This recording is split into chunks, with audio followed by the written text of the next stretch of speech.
بسم اللہ الرحمن الرحیم۔ غریب کون ہے؟ مفلس کون ہے؟ نبی کریم صلی اللہ تعالیٰ علیہ وآلہ وسلم نے اپنے اصحاب سے پوچھا کہ بتاؤ غریب کون ہے، مفلس کون ہے؟ تو انہوں نے عرض کی یا رسول اللہ صلی اللہ علیہ وسلم، غریب وہی ہے جس کے پاس درہم نہیں ہے، جس کے پاس دینار نہیں ہے، جس کے پاس مال نہیں ہے، جس کے پاس مال و دولت نہیں ہے۔ تو بات بھی ایسے ہی ہے، ہم بھی اور ظاہری طور پہ بھی غریب اور مفلس وہی ہوتا ہے جس کے پاس درہم نہیں، دینار نہیں، جس کے پاس ظاہری طور پہ مال و دولت نہیں ہے۔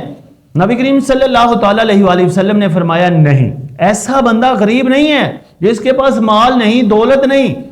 تو پھر حضور آپ بیان فرمائیے کہ مفلس کون ہے، غریب کون ہے؟ تو نبی کریم صلی اللہ تعالیٰ علیہ وآلہ وسلم نے جو جواب دیا وہ ہمیں یاد رکھنا چاہیے کہ نبی کریم صلی اللہ تعالیٰ علیہ وآلہ وسلم نے جو بات بیان فرمائی وہ ہماری زندگی میں ہر روز پائی جاتی ہے۔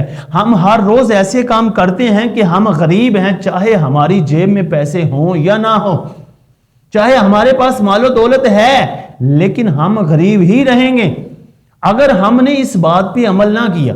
بات یہ ہے کہ نبی کریم صلی اللہ تعالیٰ علیہ وآلہ وسلم نے فرمایا کہ غریب وہ ہے، مفلس وہ ہے کہ قیامت کے دن وہ بندہ آئے گا اور اس کے نامہ اعمال کو جب کھولا جائے گا، اسے دیا جائے گا، اس کے پاس کوئی نیکی نہیں ہوگی، اور وہ کہے گا، عرض کرے گا، اے اللہ میں نے نمازیں پڑھی، وہ کہاں ہیں؟ میں نے روزے رکھے، وہ کہاں ہیں؟ میں نے درود شریف پڑھا، میں نے فلاں نیکی کی، میں نے فلاں کی، میں تو بہت نیکیاں کرتا تھا، یہاں تو کچھ بھی نہیں ہے میرے پاس۔ اللہ تعالیٰ فرمائے گا تو نمازیں بھی پڑھتا تھا، روزے بھی رکھتا تھا، نیک کام بھی کرتا تھا، تو فلاں فلاں نیکی کرتا تھا اور تو نے نیکیاں کی، تیرے نامہ اعمال میں تھی، لیکن تو نے فلاں کے ساتھ زیادتی کی، فلاں کے ساتھ ظلم کیا، فلاں کی چغلی کی، جو لوگوں کے ساتھ تو نے ایسا کیا، یہ تمام کے تمام تیرے اعمال ان کو دے دیے گئے ہیں جن جن کے ساتھ تو نے ظلم کیا تھا، زیادتی کی ہوگی۔ ذرا آپ سوچیں کہ انسان مصیبت میں ہو، سفر میں ہے، اکیلا ہے، وہاں کوئی انسان کو جانتا نہیں ہے، اب انسان نے آگے سفر کرنا ہے اور انسان دیکھے کہ میری جیب میں کچھ بھی نہیں ہے، میرے پاس 1 روپیہ بھی نہیں ہے، تو اب انسان کا رنگ اڑ جاتا ہے، انسان کو جان کے لالے پڑ جاتے ہیں کہ یار میں نے سفر بھی کرنا ہے، جان بھی بچانی ہے، اب میں کیا کروں؟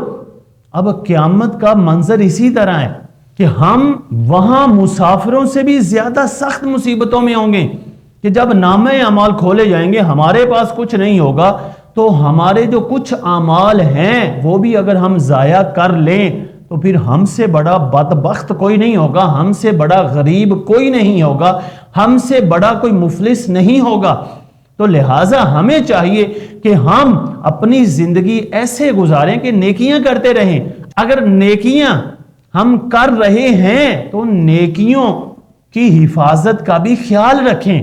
حضرت مولا علی سرکار رضی اللہ تعالیٰ عنہ کا ایک بڑا ہی پیارا فرمان ہے، آپ فرماتے ہیں عمل سے زیادہ اس کی قبولیت کا اہتمام کرو، کہ عمل قبول ہو جائے، ضائع نہ ہو جائے۔ اگر عمل کیا اور پھر ضائع ہو گیا، یہ بڑی بدبختی ہے۔ تو لہٰذا ہمیں چاہیے کہ ہم اچھے اچھے عمل کریں اور عملوں کی حفاظت کے اقدام بھی کریں، اہتمام بھی کریں۔ اللہ تعالیٰ مجھے اور آپ کو عمل کی توفیق عطا فرمائے۔